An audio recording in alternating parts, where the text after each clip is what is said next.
ഫെബ്രുവരി 2 ഈ തീയതിയിൽ തിരുസഭ അനുസ്മരിക്കുന്ന വിശുദ്ധ അഡൽബാൾഡ്, വിശുദ്ധ അഡലോഗ, വിശുദ്ധ അപ്രോണിയൻ, വിശുദ്ധ ബ്രൂണോയും കൂട്ടുകാരും. ഇന്നേ ദിവസം തിരുസഭ നമ്മുടെ കർത്താവിൻ്റെ കാഴ്ചവെപ്പും ആചരിക്കുന്നു. നമ്മുടെ കർത്താവിൻ്റെ കാഴ്ചവെപ്പ് ക്രിസ്തുമസ് കഴിഞ്ഞ് ഇന്ന് 40-ാം ദിവസമാണ്.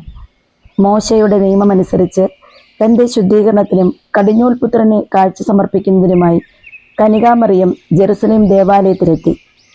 ഒരു സ്ത്രീ ഒരാൺകുട്ടിയെ പ്രസവിച്ചാൽ 40-ാം ദിവസം ശുദ്ധീകരണത്തിനായി അവൾ 1 വയസ്സുള്ള ഒരു കുഞ്ഞാടിനെ ഹോമബലിക്കും ഒരു പ്രാവിൻ കുഞ്ഞിനെയോ ചെങ്ങാലിയെയോ പരിഹാര ബലിക്കും വേണ്ടി സമാഗമ കൂടാരത്തിൻ്റെ വാതിൽക്കൽ കൊണ്ടുവന്ന് പുരോഹിതനെ ഏൽപ്പിക്കണമെന്നും ആട്ടിൻകുട്ടിയെ സമർപ്പിക്കാൻ കഴിവില്ലെങ്കിൽ 2 പ്രാവിൻ കുഞ്ഞുങ്ങളെയോ ചെങ്ങാലിയെയോ കാഴ്ചവെക്കണമെന്നായിരുന്നു മോശയുടെ നിയമം.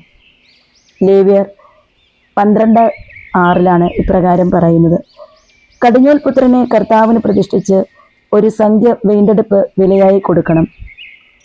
മോശയുടെ നിയമം പരിപൂർണമായും മറിയവും യൗസേപ്പും അനുസരിച്ചു. ദരിദ്രരുടെ കാഴ്ചയാണ് അവർ സമർപ്പിച്ചത്. 5 ഷെക്കൽ കൊടുത്ത് കുട്ടിയെ വീണ്ടെടുത്തു.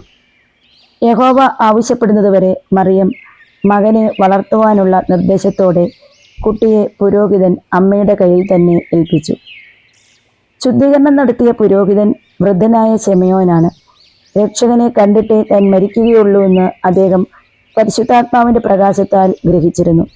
തന്നിമിത്തം തൻ്റെ ആശയും പ്രത്യാശയുമായ ശിശുവിനെ കയ്യിലെടുത്തപ്പോൾ ശെമയോന്റെ ആനന്ദം അതിൻ്റെ ഉച്ചിയിലെത്തി. കർത്താവെ, അങ്ങേ വാഗ്ദാനമനുസരിച്ച് അങ്ങേ ദാസനെ സമാധാനത്തോടെ വിട്ടയക്കണമേ. എന്തെന്നാൽ എല്ലാ ജനങ്ങളുടെയും മുമ്പാകെ അങ്ങൊരുക്കിയിരിക്കുന്ന രക്ഷ എൻ്റെ കണ്ണുകൾ കൊണ്ട് തന്നെ ഞാൻ കണ്ടു കഴിഞ്ഞു. അത് വിജാതിയർക്ക് വെളിപ്പെടാനുള്ള പ്രകാശവും അങ്ങേ ജനമായ ഇസ്രായേലിൻ്റെ മഹത്വവുമാണ്. ലൂക്ക 2:29-32. ശെമയോൻ അവരെ ആശീർവദിച്ചതിന് ശേഷം മറിയത്തോട് പറഞ്ഞു: ഇതാ, ഈ ശിശു ഇസ്രായേലിൽ അനേകരുടെ അധപ്പതനത്തിനും അനേകരുടെ ഉന്നമനത്തിനും നിയുക്തമായിരിക്കുന്നു. അനേകർക്ക് എതിർപ്പിനുള്ള അടയാളമായിരിക്കും. അനേകരുടെ ഹൃദയവിചാരങ്ങൾ വെളിപ്പെടും.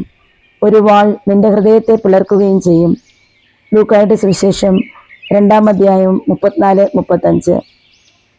ഇന്നേ ദിവസം നമുക്ക് ഇങ്ങനെ ചിന്തിക്കാം: പരിശുദ്ധ കന്യകാമറിയത്തിൻ്റെ അനുസരണയും എളിമയും നമുക്ക് അനുകരിക്കുന്നവരാകാം. അമ്മയുടെ എളിമയുടെ പാതയിൽ സഞ്ചരിച്ച് കർത്താവായ യേശുക്രിസ്തുവിന് അനുരൂപരായി ജീവിക്കുവാൻ നമുക്കെല്ലാവർക്കും ശ്രമം നടത്താം.